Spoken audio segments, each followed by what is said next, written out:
네, 여러분 안녕하십니까? 바로 본 TV 옴부즈맨의 김승재입니다.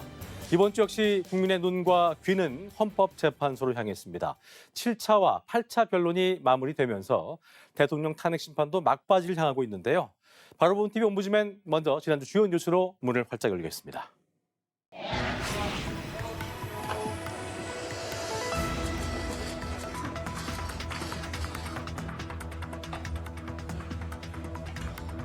청구인 총 2시간, 피청구인 총 2시간 이렇게 드리겠습니다.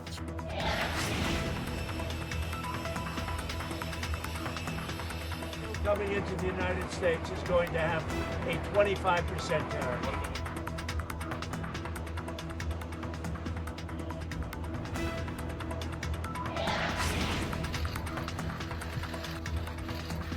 본인 말고 다른 사람에게 위해를 가하려는 그 목적이 무엇인지를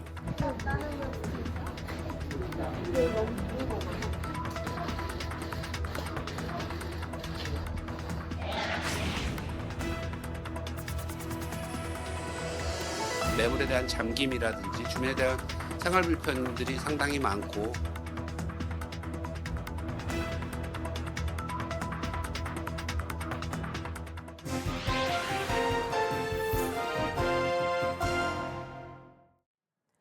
한 주간 보도 내용을 짚어보는 연합뉴스TV를 말한다. 이민주입니다.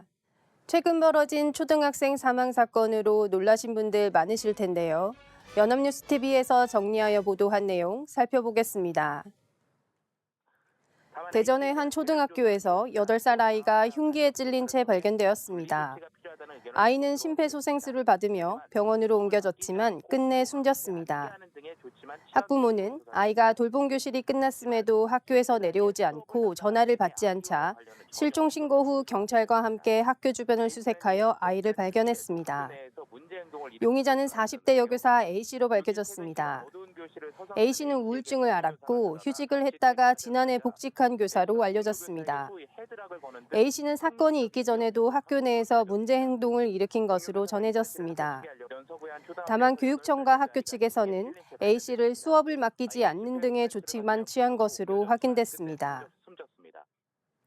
초등학교 아이가 교사에 의해 사망한 본 사건은 그 사실 자체만으로도 매우 충격적이고 이례적인 일입니다.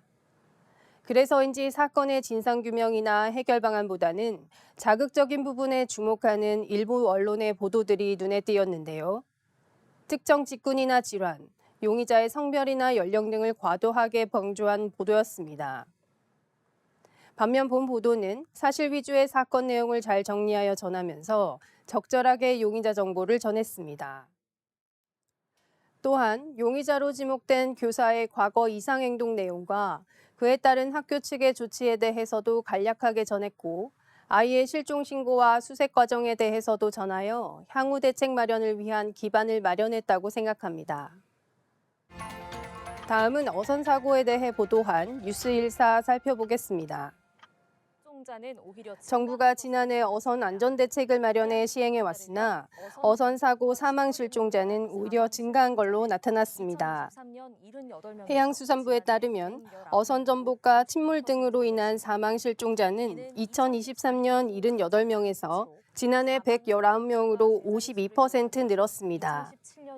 이는 2014년 이후 가장 많은 수치로 사망 실종자가 세 자릿수를 기록한 것은 2017년 이후 7년 만입니다. 해수부는 맞춤형 어선 안전관리로 전복 침몰 사고를 예방하겠다며 지난해 5월 어선 안전관리 대책을 발표한 바 있습니다. 본 보도는 여수 대형 어선 침몰 사고에 대한 긴박한 보도들이 전해지던 시점에 어선 사고에 대한 현황을 전하여 현재 어선 사고에 대한 안전관리 대책이 시급함을 전하고자 한 보도였다고 생각합니다. 아쉬운 부분으로는 보도 말미에 언급된 어선 안전관리 대책에 대해 짚어주었다면 현재 안전관리 대책의 미흡함과 보완점이 명확히 드러났을 것으로 보입니다. 연합뉴스TV 홈페이지에서 확인할 수 있는 온라인 기사에서는 보다 상세한 내용이 전달되고 있어 방송 시간상에 따른 단신 기사로 그 위험 전달만 강조한 것으로 이해됩니다. 향후에는 발표된 대책에 대해 간략하게 정리하여 함께 보도된다면 보도에서 전하고자 하는 바가 더 명확하게 전달될 것으로 보입니다. 미디어와이드에서 보도한 또 다른 어선 사고 뉴스 살펴보겠습니다. 보도에 따르면 최근 5년간 발생한 어선 사고는 총 9,600여 건이며 이로 인해 목숨을 잃거나 실종된 사람은 420여 명에 이릅니다. 이상기후 심화와 어민 고령화 등으로 어선 사고 가능성이 더 커진 가운데 정부는 최근 관계부처 합동 대책을 발표했습니다. 어선 사고의 주요 원인으로 허술한 안전관리가 꼽히는 만큼 출항 전 안전점검 매뉴얼을 마련하고 불법 출항 어선 관리를 강화하겠다는 계획입니다. 하지만 구명조끼 착용만 보더라도 일일이 직접 확인하기가 어려운 만큼 얼마나 실효성이 있을지가 관건입니다. 본 보도 역시 최근 잇따라 일어난 선박사고에 대한 뉴스들이 전해지던 가운데 현재 어선 안전관리에 대한 미흡함과 정부 대책의 실효성을 지적한 시의적절한 보도라고 생각합니다. 다만 보도 제목과 자막, 앵커 멘트 등에서 원인으로 지적한 고령화 문제가 보도에서 잘 드러나지 않았는데요. 보도의 전반적인 내용이 안전관리 대책에 집중되어 현재 어업인 고령화 문제는 본 보도에서 확인할 수 없다는 점이 아쉬웠습니다. 다음은 딥시크에 대해 보도한 뉴스투나잇 살펴보겠습니다. 최근 중국에서 개발한 생성형 AI 딥시크의 성능에 대한 신뢰성에 의문이 커지고 있습니다. 일례로 김치는 어느 나라 음식이냐는 질문에 한국어로 물으면 한국, 중국어로 물으면 중국이라 답합니다. 한반도 동북공정 정책엔 편향적 답변을, 천안문 사태는 침묵을 택합니다. 개인정보 수집과 관리에 대한 우려도 높습니다. 딥시크를 잘 사용하려면 이름, 생년월일과 같은 신상 정보는 물론 인터넷 IP 주소와 고유 장치 식별자, 키 입력 패턴까지 제공해야 합니다. 딥시크는 광고주나 협력사들에게 활동 정보도 공유하는데 이 과정에서 소비자의 선택권은 없는 것으로 알려졌습니다. 보안에 대한 불안감이 나오면서 딥시크 신규 사용자는 지난 1월 28일 하루 17만 명 이상이었지만 지난 2월 4일엔 8분의 1로 줄었습니다. 다만 전문가들은 딥시크가 오픈소스 방식이기 때문에 이를 활용하는 사람들이 문제점들을 수정해 활용할 수 있는 점은 강점이라고 설명합니다. 지난 1월에 출시된 중국 개발 인공지능 서비스 딥시크는 전 세계적으로 주목을 받으며 우리나라에서도 많은 이용자를 확보했습니다. 때문에 출시 한 달도 채 되지 않은 시점에서 정부가 적극적으로 해당 서비스를 차단했다는 것은 많은 국내 이용자들의 우려와 궁금증을 불러일으켰습니다. 물론 과거 챗GPT 역시 개인정보 수집 우려 문제가 제기되었지만 해당 서비스를 차단한 기간은 일부에 불과했습니다. 따라서 해당 보도는 이러한 우려와 궁금증을 해소할 수 있도록 문제점을 짚어낸 보도였습니다. 정보의 신뢰성, 개인정보 보안 등의 문제를 정리하고 특히 개인정보의 경우 일반적인 신상정보 외에 더 많은 정보를 제공해야 한다는 점 등도 전달하여 경각심을 높였습니다. 다음은 아동학대와 관련하여 보도한 뉴스투나잇 살펴보겠습니다. 25개월 된 아이를 폭행하고 학대해 숨지게 한 혐의로 재판에 넘겨진 A씨 부부에 대한 첫 공판이 진행됐습니다. 검찰은 A씨 부부가 미숙아로 태어난 아이의 건강이 좋지 않고 의료비 등 부담이 가중되자 양육에 회의감을 갖게 돼 학대로 이어졌다고 주장했습니다. 이들은 성인에게도 매운 불닭볶음면 소스를 먹이고 소주를 마시게 한 것으로 드러났습니다. 이들 부부는 아이를 병원에 데려가지 않고 방치해 아이는 결국 숨졌습니다. 해당 사건은 아이가 친부모의 아동학대로 사망한 매우 안타까운 사건입니다. 보도에서 알 수 있듯 친부모의 지속적인 학대로 인한 사망이었으나 제목이 다소 자극적인 부분에 초점이 맞춰져 아쉬움이 남습니다. 아이는 지속적인 학대를 당한 후 병원에 가지 못하고 방치된 후 사망하였으나 제목에서는 불닭소스와 소주를 먹여서 사망한 것처럼 기재되었습니다. 학대 과정에서 일어난 충격적인 사실임은 분명하나 단신 보도인 만큼 보다 더 정확한 정보가 전달되도록 주의가 필요하겠습니다. 다음은 또 다른 사망 사건에 대해 전한 뉴스 1번지 살펴보겠습니다. 경찰은 요양병원에서 잠을 자지 않는다는 이유로 90대 환자를 폭행한 50대 조선족 여성 A씨를 노인복지법 위반 혐의로 불구속 송치했습니다. A씨는 한 요양병원에서 자신이 돌보던 90대 환자를 이불로 덮은 뒤 주먹으로 폭행한 혐의를 받았습니다. 이 환자는 폭행당한 후 병사 진단을 받고 숨졌는데 유족들은 간병인의 폭행으로 사망했다고 주장하고 있습니다. 본 보도 역시 제목에서 사건을 전달하는 데 있어 정보 전달보다는 주목을 끌고자 했던 것으로 보여 주의가 필요할 것으로 보입니다. 피의자의 출신이 중요한 정보성을 가지려면 본 사건과 출신지와의 연관성이 덧붙여져야 했을 것으로 생각합니다. 또한 조선적이란 단어는 지난 2010년에 국립국어원이 차별 및 편견이 담긴 말로 지적한 바 있습니다. 국립국어원은 조선족이라는 말은 중국에 있는 여러 개의 소수민족 중 우리 결례를 다른 민족과 구분할 때 쓰는 말이기 때문에 한국 입장에서 이를 사용하는 것은 적절하지 않다고 설명했습니다. 국립국어원에서 다듬은 말로 재중동포를 제안했기에 향후 보도에서는 사용 여부를 논의해보는 것을 제안드립니다.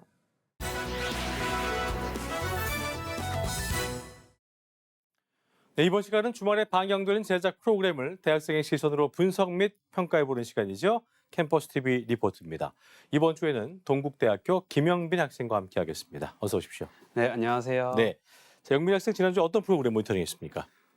네, 저는 매주 토요일에 방송되는 찾아라 성공 레시피를 모니터링했습니다. 이번 방송에서는 제2의 심장인 발을 편안하게 해주는 재화 전문 기업을 찾아갔는데요. 품질과 착화감, 두 마리 토끼를 모두 잡은 성공 기업. 그 비법을 지금부터 만나보겠습니다.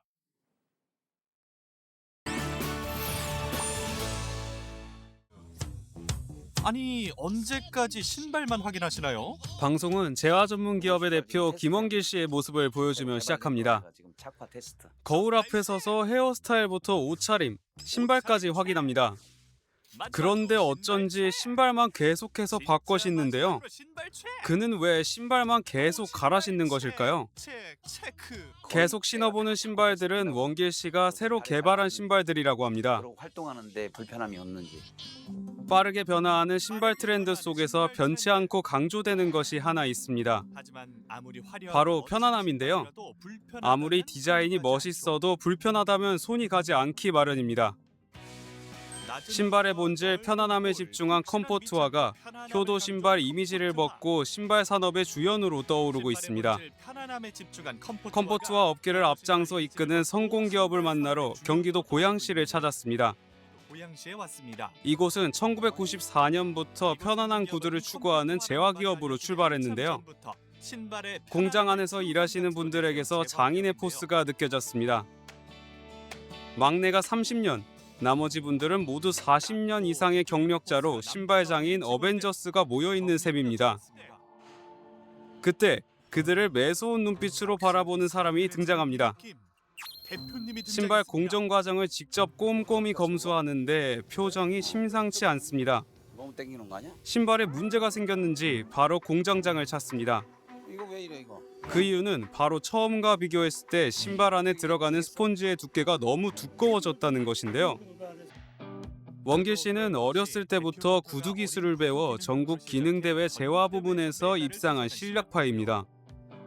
큰 재화 기업에서 생산, 영업, 관리까지 두루 경험하며 50년간 업계에 뼈를 묻은 실무진 출신 대표죠. 수십 년 경력의 장인들과 대표가 만드는 신발은 어떤 과정을 거쳐 만들어질까요? 첫 번째로 소재를 신경 쓴다고 하는데 변형 적은 가죽과 탄성 좋은 가죽을 엄선합니다. 두 번째, 한 장의 가죽으로 발바닥부터 발등까지 감싸주는 모카신 공법으로 착화감을 높입니다. 가장 중요한 것은 바로 정확하게 중심을 맞춰 바닥창을 조립하는 것이라고 하는데요. 중심을 정확하게 잡는 것이 최고의 기술력이라고 합니다. 여기서 끝이 아닙니다. 마지막으로 꼼꼼한 검수를 통해 조금이라도 문제가 생기면 바로 폐기합니다. 문제가 있으면 가차없이 폐기하는데요. 이렇게 철저한 과정을 통해 만들어진 컴포트화는 지표를 통해 입증되기도 했습니다. 시중 컴포트화 20개를 비교 분석한 결과 걸을 때 발바닥이 받는 압력과 충격 흡수력에 있어서 성공기업 제품은 모두 우수한 결과를 얻었습니다. 원길씨의 품질 외길 전략은 작은 제약기업을 연매출 500억 원, 전국 60여 개 매장을 운영하는 컴포트화 브랜드로 키워냈습니다. 오직 품질 개선만을 쫓아온 외길 기업의 마케팅 방법은 어떨까요? 브랜드 이미지, 광고가 아닌 갑자기 노래 대회로 마케팅을 한다니 성공 기업은 마케팅 방법도 남다릅니다. 유명인을 내세워 마케팅을 하는 것이 아니라 고객에게 사랑을 돌려주는 이벤트를 기획해 마케팅하고 있었습니다. 대부분의 아이디어는 원길 씨를 통해 나온다고 합니다. 그래서 노래를 부른다는 게 그는 노래 부르는 것을 마음의 여행이라고 생각합니다. 노래 대회뿐만 아니라 어르신들을 위한 효도 잔치부터 지역 주민들을 위한 걷기 대회, 골프 대회, 각종 공모전까지 매년 새로운 이벤트를 준비하다 보니 마케팅부 직원들은 행사의 달인이 됐다고 합니다. 매번 새로운 이벤트를 진행하려다 보니 직원들의 앓는 소리가 여기까지 들립니다. 성공 기업에 와서 가장 많이 듣게 되는 말, 힘들다는 말입니다.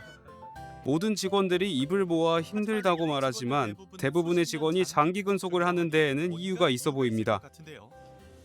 깐깐한 품질 관리 덕에 일은 고되지만 그만큼 확실한 보상과 남다른 직원 복지가 있다고 합니다. 의지만 있다면 장기 근속은 물론 그에 따른 혜택까지 주어집니다. 예를 들어 15년 이상 장기 근속을 한 직원들에게는 대리점을 낼 수 있는 기회를 줬다고 합니다. 수십 년간 일한 직원들에 대한 신뢰가 매우 크기 때문에 가능한 일이 아닐까 싶은데요.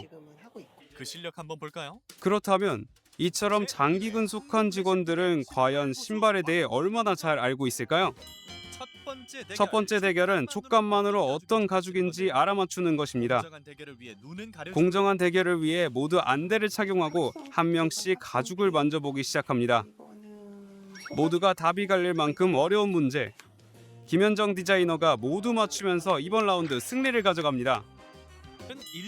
두 번째 대결은 1분 안에 숨은 분량 2군데 찾아내기입니다. 공장장은 자신만의 노하우로 2라운드 승리를 가져갑니다. 이어서 세 번째 대결은 눈으로 보고 신발 사이즈 맞추기입니다.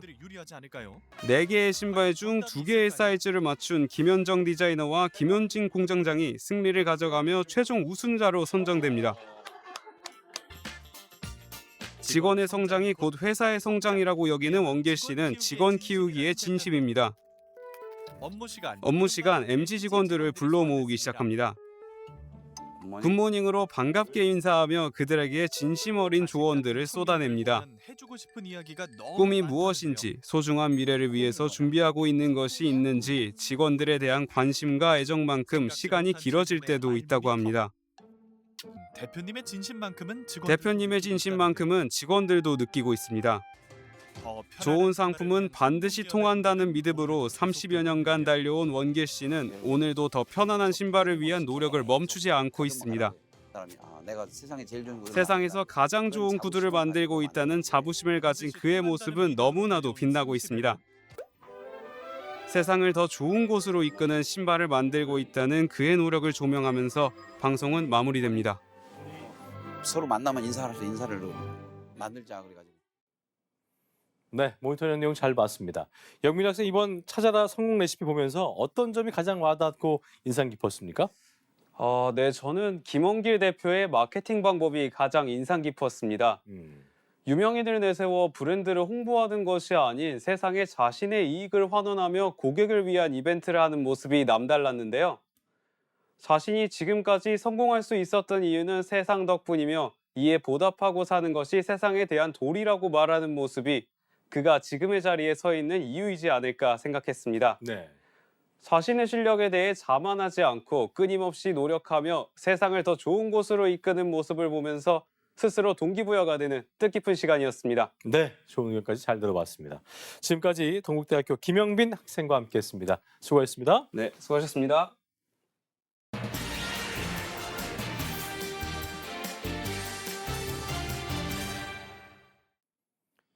최대 140억 배럴의 석유 가스가 매장돼 있을 것으로 추정되었던 동해 심해 가시전 프로젝트의 첫 탐사 시추가 결국 실패했습니다.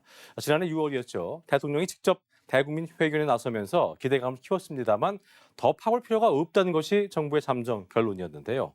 오늘 TV와 비평에서 관련 내용 자세히 짚어보도록 하겠습니다. 도움 말씀에 동아방송예술대학교 정원희 교수와 함께합니다. 어서 오십시오. 안녕하십니까. 예. 지난 6일이었습니다. 동해 심해 석유 가스전 개발 사업이죠. 대왕고래 프로젝트 1차 시추 결과가 발표됐는데 기대와는 다르게 의미 있는 결과가 얻지 못했다는 산업부의 발표가 있었고 많은 언론들이 관련 내용을 비중 있게 다뤘습니다. 네. 내용 정리해 볼까요? 네.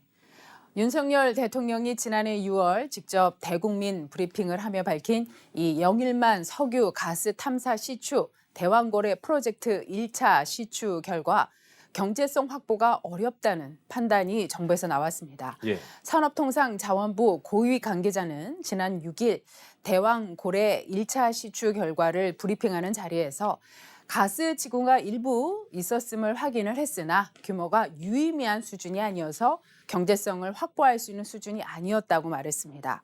동아일보에 따르면 이번 1차 시추 결과 경제성 확보가 어렵다는 결론이 나오면서 지난해 윤 대통령이 직접 탐사 시추 계획을 발표할 당시 예상 성과를 지나치게 부풀렸다는 비판을 피하기 어렵게 됐습니다. 네. 윤 대통령의 대국민 담화 직후 안덕군 산업부 장관은 브리핑을 통해 최대 140억 배럴 정도의 매장 가능성이 있다고 이 동해 석유 가스전의 매장 가치가 삼성전자 시가총액의 5배 수준이라고 말한 적이 있었죠. 당시 계산으로 치면 약 2,200조 원의 가치가 있는 것으로 계산을 한 겁니다.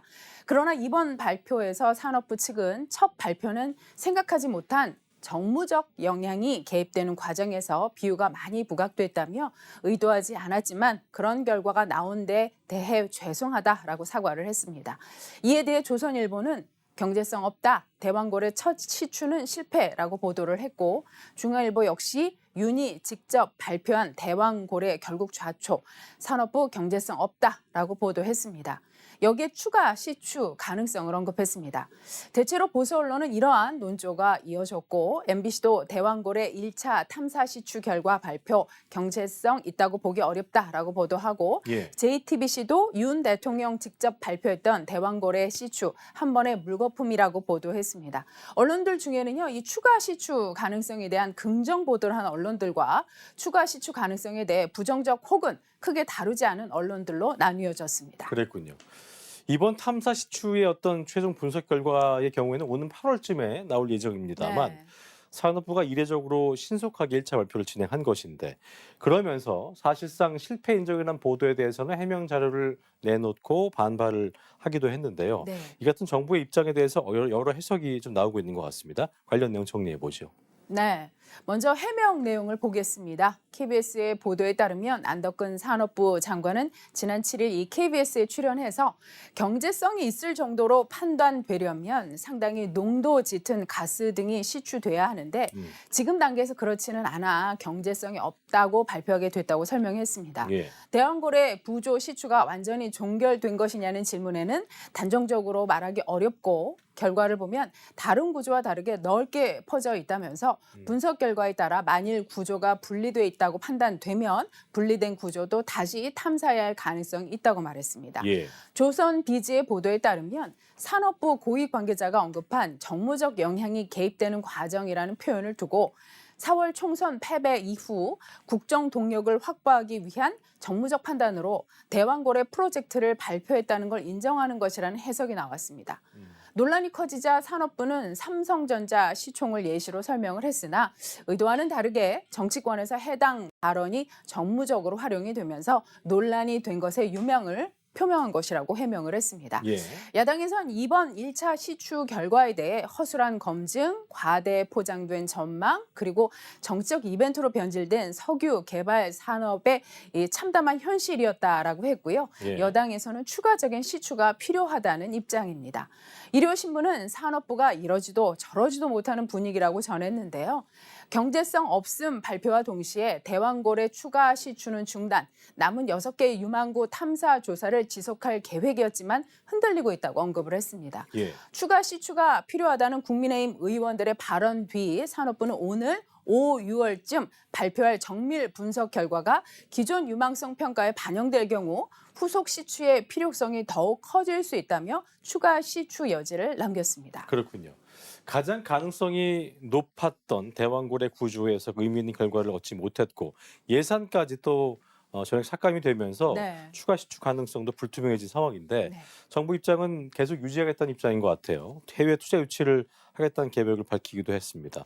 해당 사업의 앞으로의 향방에 대해서도 언론이 어떻게 보도를 했는지 짚어보면 좋을 것 같습니다. 네. 세계일보의 보도에 따르면 정부의 대왕고래 프로젝트가 향후 해외 자본 유치 등을 통한 추가 시추 동력을 유지하기 쉽지 않을 것이라는 우려가 있다고 보도를 했습니다. 예. 사업 초기일수록 이 해외 투자사에 유리한 조건이 형성되기 쉬운 데다가 대왕고래 프로젝트를 두고 여야 찬반 입장이 극명하게 갈리고 있기 때문인데요. 실제 지난해 정부는 글로벌 메이저 석유사인 엑손 모빌을 비롯 여러 해외 기업을 상대로 이 관련 데이터를 개방을 했고 일부 기업은 자료 열람 뒤에 사업 참여 의사를 밝힌 것으로 전해졌습니다. 문제는 이렇게 리스크가 큰 상태에서 사업에 참여할수록 만일 가스나 석유가 발견이 되어도 우리 한국이 얻을 이익이 적어진다는 것입니다. 그렇군요. 동아일보 역시 향후 해외 투자 유치가 원활하게 이루어지지 않을 경우 사업을 지속하는 것 자체가 어려울 것으로 예상을 했습니다. 정부는 오징어, 명태 등 이 동해 심해 석유 가스전에 남은 6개 유망 구조 탐사를 위해 다음 달부터 해외 기업의 투자 유치를 위한 입찰 절차를 시작할 방침입니다. 예. 그러나 해외 투자 유치만으로 추가 탐사를 진행할 경우 설령 이 경제성이 확보된 석유 가스 매장량을 발견하더라도 그 이익을 해외 투자사와 대거 나누어야 하는 상황이라고 언급을 했습니다. 그렇겠죠. 예산 확보의 필요성에 대해선 이렇게 산업부도 소극적인데요. 특히 사업의 지속성을 위해서는 국회의 예산 협조가 필수적이라고 강조해 오던 태도가 대왕고래 시추 결과가 나온 직후 180도 달라졌다고 언급을 했습니다. 자, 그도 그럴 것이 에너지 개발 사업의 경우에는 결과를 보장할 수 없는 상황에서 네. 천문학적 예산이 들어가기 때문에 무엇보다 신중하고 차분하게 이루어져야 될 텐데 맞습니다. 지난해 대통령이 깜짝 발표를 할 당시에 여야 정쟁 이슈가 되기도 했었습니다. 해당 이슈가 불거진 이후에 언론 보도에 있어서도 아쉬운 점들이 좀 노출됐었는데 그 부분 정리를 좀 해보죠. 네. 이번 대왕고래 프로젝트 1차 시추가 실패로 돌아가면서 거의 모든 언론이 일제히 이에 대해서 보도를 했는데요. 예. 언론이 관심 있는 사안은 크게 1차 시추 실패와 후속 가능성, 그리고 다음으로 1차 실패에 따른 여야의 정쟁, 마지막으로 이 대왕고래 프로젝트를 대통령이 발표한 배경과 산업부의 발표 등입니다. 시추 결과를 보도하면서 주로 대왕고래를 둘러싼 여야 정쟁을 보도를 했습니다. 예. 야당은 대왕고래를 사기극이라고 하고 여당은 좀 더 시추해 봐야 한다는 입장인데 이 진영에 따라 언론도 이러한 경향을 따라가고 있습니다. 과학 및 기술적 문제인데 사실 정치 보도가 돼버렸죠.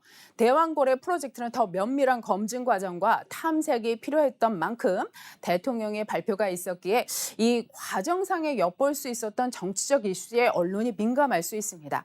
그러나 이 문제가 지속적으로 정치적 사안으로만 부각돼서는 안 될 것이라고 생각을 합니다. 그렇죠. 언론이 중심을 좀 잡아야겠죠. 정치는 정치고요. 자세히 살펴봐야 할 과학 기술적 접근 그리고 경제적 우리 국익을 위한 미래 산업적 접근에 있어서도 신중해야 할 것입니다. 예. 본질이 흐려져선 안 될 것이죠. 맞습니다. 예.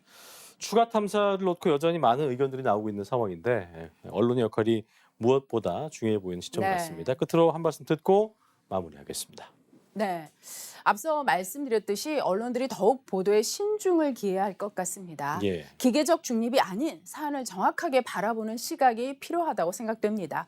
이번 시추는 원래 경제적으로도 또 과학 기술적 그로도 고민해 봤어야 할 문제인데 예. 정치적 문제로 이슈화되면서 오해와 논란이 일어났습니다. 국익을 위한 경제적, 과학적 기술 접근이 있었어야 했고 정치적 시간으로 사안이 변질이 되면서 언론 보도에 있어서도 정치적 관점으로 더 많은 보도가 있었거든요.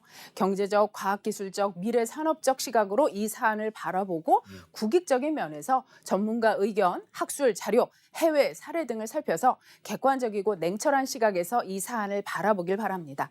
언론의 냉철한 보도 기대하겠습니다. 네, 언론이 기억해야 할 내용까지 동아방송예술대학교 정원희 교수와 함께했습니다. 오늘 말씀 고맙습니다. 감사합니다. 자, 저희 옴부즈맨 제작진은 여러분의 소중한 의견들을 기다리고 있습니다. 방송을 보시고 느낀 소감을 연합뉴스 TV 홈페이지 내 시청자 게시판이나 SNS로 보내주시면 됩니다. 저희는 다음 주 이 시간 다시 인사드리죠. 여러분 고맙습니다.